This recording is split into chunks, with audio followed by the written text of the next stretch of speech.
നമസ്കാരം പ്രിയപ്പെട്ട പ്രേക്ഷകർക്ക് ഹെൽത്ത് പ്ലസിൻ്റെ ഏറ്റവും പുതിയ എപ്പിസോഡിലേക്ക് സ്നേഹപൂർവ്വം സ്വാഗതം. ഹെൽത്ത് പ്ലസിൽ ഇന്ന് നമ്മോടൊപ്പം ഉള്ളത് ഡോക്ടർ സനോജ് ആൻഡ് ജോർജാണ്. തിരുവല്ലയിലെ പ്രശസ്തമായ സുഹൃതം നാച്ചുറോപ്പതി ആൻഡ് ബ്യൂട്ടി നെസ്സിലെ ചീഫ് കൺസൾട്ടൻ്റായ ഡോക്ടർ സനോജിനെ പ്രോഗ്രാമിലേക്ക് സ്നേഹപൂർവ്വം ക്ഷണിക്കുന്നു.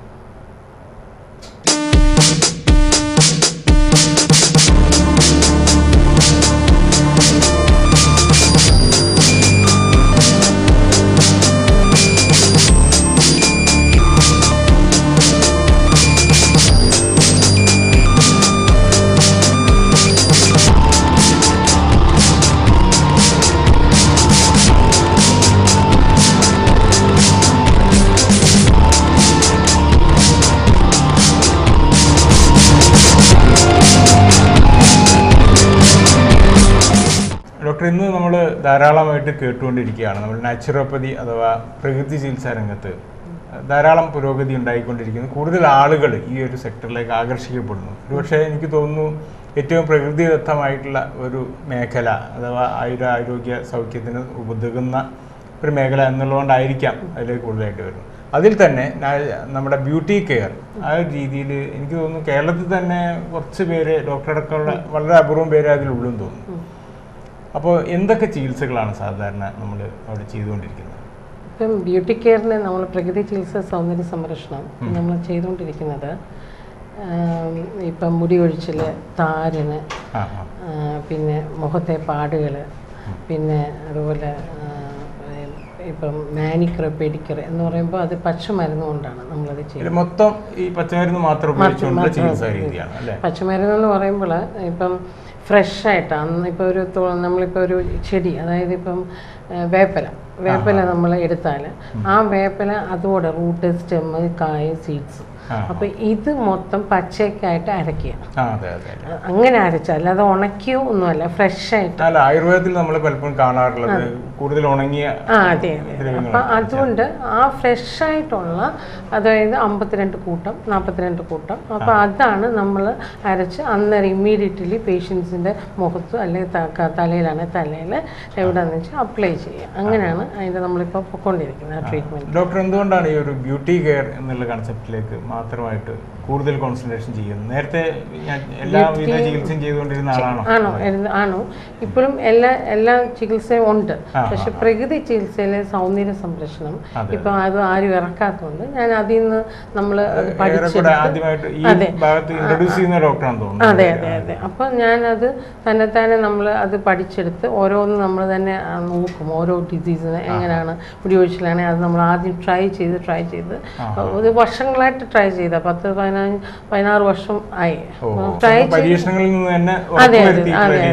ട്രൈ ചെയ്ത ശേഷമാണ് നമ്മളത് പേഷ്യൻസിനെ അപ്ലൈ ചെയ്തത്. എങ്ങനെയാണ് പേഷ്യൻസിന്റെ ഒരു സമീപനം? കൂടുതലായിട്ട് ആളുകൾ ഇതിൽ താല്പര്യം കാണിക്കുന്നുണ്ട്. നമ്മൾ സാധാരണയായിട്ട് പറയാനുള്ള കെമിക്കൽസ് ഒന്നും ഇല്ല എന്നൊരു അഡ്വാൻറ്റേജ് നമുക്ക് ഇതിന് പറയാൻ പറ്റും. അതെ. അപ്പം അതെന്ന് പറയുമ്പോൾ ഇപ്പം സാധാരണ ഇപ്പൊ ബ്യൂട്ടി പാർലറാണെങ്കിലും ഇപ്പൊ ഹെർബൽ എന്ന് യൂസ് ചെയ്താണ് ഇപ്പൊ എല്ലാവരും ചെയ്യുന്നത്. പക്ഷെ ഹെർബൽ എന്ന് യൂസ് ചെയ്യുമ്പോൾ തീർച്ചയായിട്ടും ഒരു പൗഡർ ആണെങ്കിലും അതെന്തെങ്കിലും അവർ ചെയ്യാൻ ഒരു കെമിക്കൽസ് അപ്പൊ ഇത് നമ്മൾ ഫ്രഷ് ആയിട്ട് ചെയ്ത് കഴിയുമ്പോൾ അന്നേരത്തിന് റിസൾട്ടാണ്. എങ്ങനെയാണ് ഇതിന്റെ മെത്തേഡ്? നമ്മളിപ്പോ ഇന്ന് തന്നെ ഉണ്ടാക്കുന്ന ഇന്ന് തന്നെ ഉപയോഗിക്കേണ്ടി വരുമോ? ഇന്ന് തന്നെ ഉപയോഗിക്കാം. അതിനൊരു തിയറി ഉണ്ട്. അതായത് ഇപ്പം രാവിലെ ബ്രഹ്മമുഹൂർത്തത്തിൽ എണീക്കുക. അപ്പം ആ സമയത്തൊക്കെ എന്ന് പറഞ്ഞാൽ നമ്മൾ വളരെ വിശുദ്ധിയായിട്ട് ഇമ്പോർട്ടൻ്റ് ആയിരുന്നു. അപ്പം വിശുദ്ധിയായിട്ട് ആ മരുന്നുകൾ എടുക്കുമ്പോൾ ട്രഡീഷണൽ ആയിട്ടുള്ള രീതി തന്നെ ഉണ്ടാക്കുന്നത്. അതെ. അപ്പം നമ്മൾ പ്രാർത്ഥിച്ച് കുളിച്ച് സപ്പോർട്ട് ചെയ്യുക തന്നെയല്ല. പീരിയഡ് ടൈമിലാണ് നമുക്ക് എടുക്കാൻ ഒക്കത്തില്ല ചില മെഡിസിൻസ് ഒക്കെ. അപ്പോൾ അതെ. അപ്പം ആ സമയത്ത് നമ്മൾ വേറൊരാളെ കൊണ്ട് ചെയ്യിപ്പിക്കുക ചെയ്യുന്നത്. അവരെ കൊണ്ടായിരിക്കും ചെയ്യിക്കുന്നത്. അതല്ലാതെ വരുമ്പോൾ നമ്മൾ ഇതുപോലെ ശുദ്ധമായിട്ട് രീതിയിൽ ബ്രഹ്മമുഹൂർത്തത്തിൽ രാവിലെ എണീറ്റ് കുളിച്ച് നമ്മൾ പ്രാർത്ഥിച്ച് ഓരോന്ന് അരച്ച് ഓരോന്ന് എടുത്ത് നമ്മൾ മൺചട്ടിയിൽ അതിൽ വെക്കും. കാരണം മൺചട്ടി എന്ന് പറയുമ്പോൾ അതെ പ്രകൃതിദത്തമായിട്ടൊരു കാര്യമാണ്. അത് തന്നെയല്ല, അത് ഐസ് കൂളിംഗ് കൂടിയാണ്. നാച്ചുറൽ കൂളിംഗ് ആണ്. അപ്പോൾ അത് മൺചട്ടി വെച്ച് നമ്മൾ അടച്ച് നല്ല നീറ്റായിട്ട് വെച്ച ശേഷം അപ്പോൾ പേഷ്യൻസ് നമ്മളെ വിളിച്ച് ബുക്ക് ചെയ്യും നേരത്തെ തന്നെ. ഇപ്പം മുടി കൊഴിച്ചിലാണെങ്കിൽ ഡോക്ടറെ മുടി കൊഴിച്ചിലുണ്ട്, അപ്പോൾ നമ്മൾ അതനുസരിച്ച് പേഷ്യൻസിൻ്റെ എത്ര പേര്, ഇപ്പോൾ ഒരു 10 പേര് വരെയാണെങ്കിൽ ആ 10 പേർക്ക് വേണ്ടി മാത്രമേ നമ്മൾ അരയ്ക്കത്തുള്ളൂ. ഇപ്പം ഫേഷ്യൽ വരാനുള്ളവരും മുടി കൊഴിച്ചിൽ ആളുകളും വരുന്നതും കഷണ്ടിയിൽ ട്രീറ്റ്മെൻറ്റ് വരുന്നതും ഒക്കെ വരുമ്പോൾ ഇതിനകത്തുള്ളൊരു കുഴപ്പമെന്ന് വെച്ചാൽ ഇത് പച്ചമരുന്നായതുകൊണ്ട് ഇപ്പോൾ ഫേഷ്യലൊക്കെ ആണെങ്കിൽ 2-3 പാക്കായിടുന്നത് മുഖത്ത്. അങ്ങനെ ആയിരിക്കും. അപ്പൊ അതായിരിക്കും ഇച്ചിരി കൂടി എളുപ്പം പേഷ്യൻസിനാണേലും, അല്ലെ നമുക്ക് കെയർ ചെയ്യാൻ ഒക്കത്തില്ല. ഏറ്റവും അവർക്ക് കിട്ടുന്നതും ഏറ്റവും നല്ല ശുദ്ധവും നല്ലതുമായിട്ടുള്ള. പിന്നെ മറ്റൊരു ചോദ്യം ഡോക്ടർ, നമ്മൾ ഇതിന്റെ അവൈലബിലിറ്റിയാണ്. സാധാരണ നമ്മൾ പച്ചമരുന്നുകളുടെ ദൗർലഭ്യം ധാരാളമായിട്ട് നമ്മൾ പറഞ്ഞു കേൾക്കാറുണ്ട്. പലപ്പോഴും നമ്മുടെ വീട്ടുമുറ്റത്ത് ഉണ്ടായിരുന്ന പല പച്ചമരുന്നുകൾ ഇന്ന് നമുക്ക് കാണാനില്ല. എല്ലായിടത്തും വീടായി, സിമെന്റ് ഇട്ട തറയെ, അങ്ങനെയൊക്കെ. അപ്പൊ ഈ ഒരു അവൈലബിലിറ്റി എങ്ങനെ ഉറപ്പുവരുത്തുന്നു ഡോക്ടർ? ഇത് ശരിക്കും പച്ചമരുന്ന് സാധാരണ ഇപ്പൊ കിട്ടുന്നില്ല. അത് മിറ്റത്താണെങ്കിൽ പോലും നമ്മളിപ്പോ എന്റെ കൊച്ചിലാണെങ്കിൽ മാറിപ്പോയി. അപ്പൊ ഇന്നാണ് അത് ഇല്ലാത്തതുകൊണ്ട് നമ്മളിപ്പോ ഇതിനെ തേടി ഇപ്പൊ കൃഷി ചെയ്യുന്നവരുണ്ട്. അപ്പൊ ഉണ്ട് കമ്പം, തേനി, വയനാടൊക്കെ ഒരു കൃഷി ചെയ്യുന്നവരുണ്ട്. അപ്പൊ അവരുടെ നമ്മള് മേടിക്കുക ചെയ്യുന്നത്. അപ്പൊ മേടിക്കുമ്പോൾ എന്ന് വെച്ചാൽ നല്ല ചെലവാണ് ശരിക്കും പറഞ്ഞാൽ, കോസ്റ്റ്ലിയാണ് ശരിക്കും, ഫ്രഷ് ആയിട്ടായതുകൊണ്ട്. അതേസമയം ഉണങ്ങിയൊക്കെ നമ്മളാണെങ്കിൽ നമുക്കിപ്പം പച്ചമരുന്ന് പോയി അതെ പ്രശ്നം. അപ്പം അതുകൊണ്ട് ഫ്രഷ് ആയിട്ടായതുകൊണ്ട് അത് കിട്ടാൻ പ്രയാസമാണ്. പിന്നെ അതുപോലെ എണ്ണയ്ക്കൊക്കെ നമ്മളിപ്പോൾ മുടിക്ക് നമ്മൾ പച്ചമരുന്ന് ഇടുന്നുവെങ്കിലും അതിൻ്റെ കൂടെ ഒരു സ്റ്റെപ്പുണ്ട്. അതായത് ഇപ്പം മുടി ഒഴിച്ചിലിന് ആദ്യം നമ്മൾ തിയറി എങ്ങനെയാണെന്ന് വെച്ചാൽ ആദ്യം എണ്ണ ഒരു 52 കൂട്ടമുള്ള എണ്ണ അത് നമ്മൾ കാച്ചിയെടുത്ത ശേഷം ആ എണ്ണയാണ് അപ്ലൈ ചെയ്യുന്നത് തലയിൽ. അപ്പോൾ അത് അപ്ലൈ ചെയ്ത് കഴിയുമ്പോൾ നല്ലതായിട്ട് മസാജൊക്കെ കൊടുത്ത ശേഷം ബ്ലഡ് സർക്കുലേഷൻസൊക്കെ നല്ല മൂവ്മെൻറ്റ്സൊക്കെ കിട്ടിയ ശേഷം നമ്മൾ 54 കൂട്ടമുള്ള പച്ചമരുന്ന് തലയിൽ റൂട്ട്സിലിടും. റൂട്ട്സിൽ ഐഡന്റി എത്ര സമയം വരെ തലയിൽ നിലനിർത്തേണ്ടി വരും? 1 മണിക്കൂർ നിൽക്കണം. അപ്പം ഏകദേശം ഇത് ഒരു 15 മിനിറ്റ് നമ്മൾ മസാജ് എണ്ണ ഇട്ട് കൊടുത്തതിന് ശേഷം നമ്മൾ പച്ചമരുന്ന് റൂട്ടിൽ ഇട്ട് കൊടുക്കും. ഇട്ട് കൊടുത്ത ശേഷം ഒരു 40 മിനിറ്റ് കഴിയുമ്പോൾ വേറെ പച്ചമരുന്ന്, ഈ ചിലർക്ക് തല ഭയങ്കര ചൂടാകുന്ന അവസ്ഥയുണ്ട്. അപ്പം നമുക്കറിയാം പോയിന്റ് ശരിക്കും, അതെ പോയിന്റ് നോക്കുമ്പോൾ അറിയാം. അപ്പോൾ ആ പോയിന്റിൽ ഈ 40 മിനിറ്റ് കഴിഞ്ഞ ശേഷം വേറൊരു പച്ചമരുന്ന് അതും കൂടി ഇട്ട ശേഷമാണ് ആ മരുന്നിട്ടാണ് തല കഴുകുന്നത്. അപ്പോൾ തല കഴുകി കഴിയുമ്പോൾ ഇതിനകത്ത് വളരെ ഇമ്പോർട്ടൻ്റ് ആയിട്ടുള്ളത്, തല കഴുകി തോർത്തിയ ശേഷം മുടി നല്ലതായിട്ട് സോഫ്റ്റ് ആവും. ഇപ്പൊ മുടി ഹാർഡൊക്കെ ഉള്ളവരെ എൻ്റെ അടുത്ത് വരുന്നവരൊക്കെ ഉണ്ട്, പെട്ടെന്ന് സോഫ്റ്റ് ആവും. അതുപോലെ 1 അവർ മാറ്റത്തില്ല. അപ്പോൾ ഈ 1 അവർ കഴിഞ്ഞ ശേഷം മുടി സോഫ്റ്റ് ആവുകയും അത് തന്നെയുമല്ല മുടി നല്ലതായിട്ട് മുടി കൊഴിച്ചിൽ അന്നേരം നിൽക്കും. അത് വളരെ ഇമ്പോർട്ടൻ്റ്. അത് കഴിഞ്ഞ് നമ്മളിങ്ങനെ അവർ തന്നെ കഴിഞ്ഞ് ഇങ്ങോട്ട് വരുമ്പോൾ മുഖം നല്ലതായിട്ട് വെളുക്കും. അപ്പോൾ ഒത്തിരി പേര് ചോദിക്കാറുള്ള ഒരു ക്വസ്റ്റ്യന്, എങ്ങനെയാണ് ഡോക്ടറെ തലയിൽ മരുന്നിട്ടിട്ട് മുഖം വെളുക്കുന്നത്? ഈ ഒരു ക്വസ്റ്റ്യൻ സ്വാഭാവികമായിട്ട് വരുന്നതാണ്. കാരണം ഫേഷ്യൽ ചെയ്യുന്നതിനെക്കാട്ടിലും വെളുക്കും. ഇപ്പൊ കണ്ണിലൊക്കെ കറുത്ത പാടുകളുണ്ട്, അത് വരെ മാറിക്കിട്ടും ഈ തലയിൽ ഇടുന്നതാണ്. അതിന്റെ അർത്ഥം എന്താന്ന് വെച്ചാൽ ഈ തലയോട്ടിയിൽ, അതായത് സ്കള്ളിൽ നമുക്ക് ഓരോ ഹോൾസ് ഉണ്ട്, സുഷിരങ്ങൾ. അതെ. അപ്പൊ അത് ഓരോന്ന് നമ്മുടെ തലയിൽ പിടിച്ച് ബ്ലഡ് സർക്കുലേഷനും നമുക്ക് ഇപ്പം BP വരെ അതിനകത്ത് കുറയുന്നുണ്ട് ഇതിട്ടിട്ട്. അങ്ങനെയുണ്ട്. അപ്പൊ ഒരു ഗുണം നമ്മൾ ഉദ്ദേശിക്കാത്ത ഒരു തലത്തിൽ പോലും റിസൾട്ട് തരാൻ സാധ്യതയില്ല. പിന്നെ അതുപോലെ ടെൻഷൻ, ഈ 1 മണിക്കൂറിനകം വന്ന ഭാരം വിട്ടുപോകുന്നവർ ഒത്തിരി പേരുണ്ട്. അന്ന് അവർ തന്നെ പറയും, ഇത് ഞങ്ങൾക്ക് ഇപ്പൊ ഒരു നല്ല കുളിർമ ഉണ്ട് തോന്നുന്നുണ്ട് എന്നൊക്കെ പറയും. സാധാരണ മുടി കൊഴിച്ചിലാണോ കൂടുതലായിട്ട് ആളുകൾ? അല്ല, ഇപ്പൊ മുടി കൊഴിച്ചിൽ ആളുകൾക്ക് ഇത് അറിയത്തില്ല, അതൊരു മെയിൻ കാര്യമാണ്. അപ്പം ഇത് അനുഭവിച്ചു കഴിയുമ്പോൾ തന്നെത്താൻ അവർ തന്നെ പേഷ്യൻസിനെ, ഇപ്പൊ അവരുടെ കസിൻസ് തന്നെ വരും ഒത്തിരി പേര്, അങ്ങനെ പലരെ കൊണ്ടുവരും. പിന്നെ ഇപ്പൊ ഫേഷ്യൽ, ഇപ്പൊ സിനിമാക്കാർ വരെ ഇപ്പൊ ഫേഷ്യൽ നമ്മൾ ചെയ്യുന്നുണ്ട്. അപ്പോൾ അത് ഇപ്പോൾ ഒന്നെടുത്ത് കഴിയുമ്പോൾ തന്നെ അന്നേരം റിസൾട്ട്. മറ്റേ സാധാരണ ഒരു ബ്യൂട്ടി പാർലർ പറയുമ്പോൾ 3 days എടുക്കും അതൊന്ന് ഫേഷ്യൽ ചെയ്തിട്ട് 3 days ആണ്. ഇതല്ല, ഒറ്റ മണിക്കൂറിൻ്റെ റിസൾട്ടാണ് നമുക്ക്. ഒന്നും വേണ്ട, ഈ 15-20 മിനിറ്റ് കഴിയുമ്പോൾ നമ്മൾ തുടങ്ങി വ്യത്യാസം. അതായത് നമ്മളൊരു മസാജ് ചെയ്തുകൊണ്ടിരിക്കുമ്പോൾ തന്നെ ആ ഫീൽ ചെയ്യുന്നുണ്ട്, അവർക്ക് കാണുന്നവർക്കും അത് ഫീൽ ചെയ്യുന്നുണ്ട്. അപ്പോൾ അത് നല്ല ക്ലിയർനെസ് ആയിട്ട്, അതായത് ഇപ്പോൾ പാടുകളൊക്കെ ആണെങ്കിൽ ഒന്നും വേണ്ട, മോക്കുരു, പിമ്പിൾസ് 2 തരമുണ്ട് നമ്മൾ എടുത്തു വരുമ്പോൾ. ഒന്ന് ചെറിയ പിമ്പിൾസ് ഉണ്ട്, പിന്നെ വേറൊരെണ്ണം എന്ന് പറയുന്നത് ഹാർഡ് ഇച്ചിരി വലിയ പിമ്പിൾസ് ആണ്. പിമ്പിൾസിന് സാധാരണ നല്ല മോക്കുരുവിന് നല്ല റിസൾട്ടാണ്. ഇടയ്ക്കൊന്നും ചോദിച്ചോളൂ ഡോക്ടറെ, നമ്മളിപ്പോൾ പറഞ്ഞുകൊണ്ടിരുന്നത് നമ്മൾ മുടി കൊഴിച്ചിലിനെ പറ്റിയിട്ടാണ്. അതിന് വളരെ നല്ല റിസൾട്ട് കിട്ടുന്നുണ്ട്.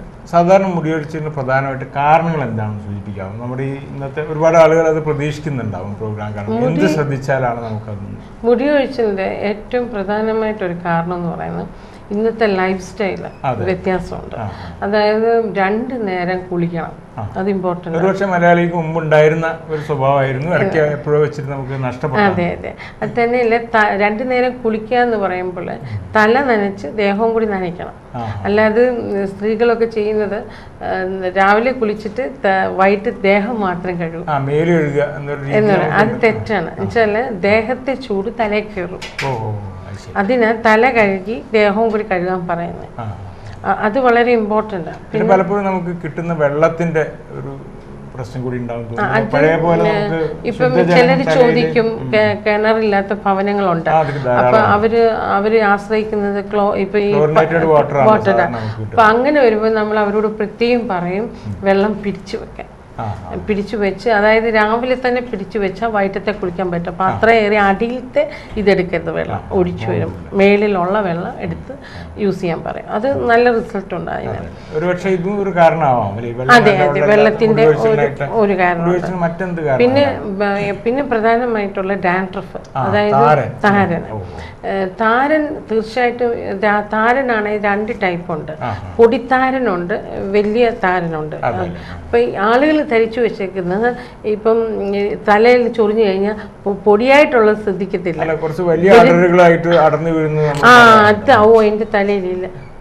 എൻ്റെ തലയിലില്ല എന്നിങ്ങനെ പറയും. പക്ഷേ അന്നേരമാണ് നമ്മൾ ശ്രദ്ധിക്കും, താരനെ ശ്രദ്ധിക്കുമ്പോൾ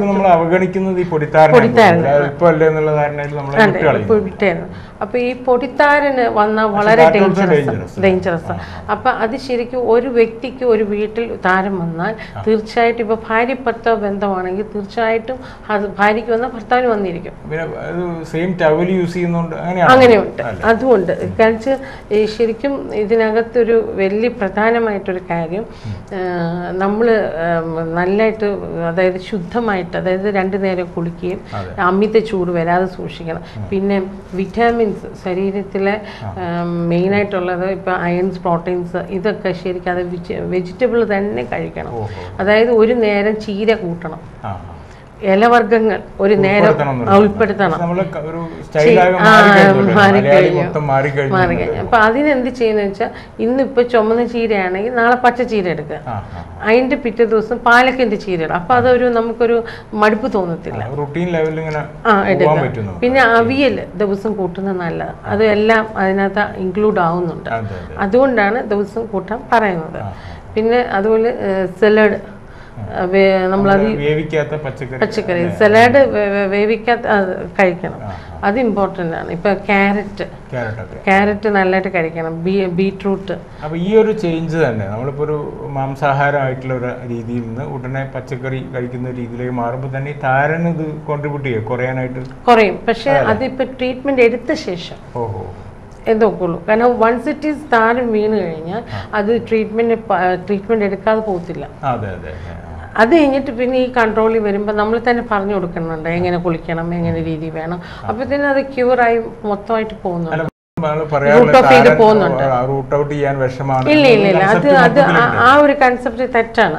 പക്ഷെ നമ്മുടെ ക്ലിനിക്ക് വരുമ്പോൾ 1 മണിക്കൂർ കഴിയുമ്പോൾ തന്നെ താരൻ ഇളകി പോകുന്ന അവസ്ഥ കാണുന്നുണ്ട്. അപ്പൊ തന്നെ അവർക്ക് അറിയാം. അങ്ങനെയാണെങ്കിൽ സാധാരണ എത്ര സിറ്റിംഗ് വേണ്ടി വരും? ഇത് ആഴ്ചയിൽ 1 വെച്ച് 4 പ്രാവശ്യം ചെയ്യണം. 4 പാക്കിംഗ് ആണോ? അതെ അതെ, 4 പാക്കിംഗ്. അത് കഴിഞ്ഞിട്ട് അതിന്റെ അടുത്ത മാസം 2 പ്രാവശ്യം, അതിന്റെ അടുത്ത മാസം 1 പ്രാവശ്യം. ഇതാണ്. പക്ഷെ ഏതാണ്ട് ഒരു 6-7 സെറ്റിംഗിൽ അല്ല, ഇത് ഞാൻ മുടി ഒഴിച്ചിലും താരനും എല്ലാം കൂടി ചേർത്ത് പറഞ്ഞതാണ്. അതായത് കഷണ്ടിയും കൂടി ചേർത്ത് പറഞ്ഞതാണ്.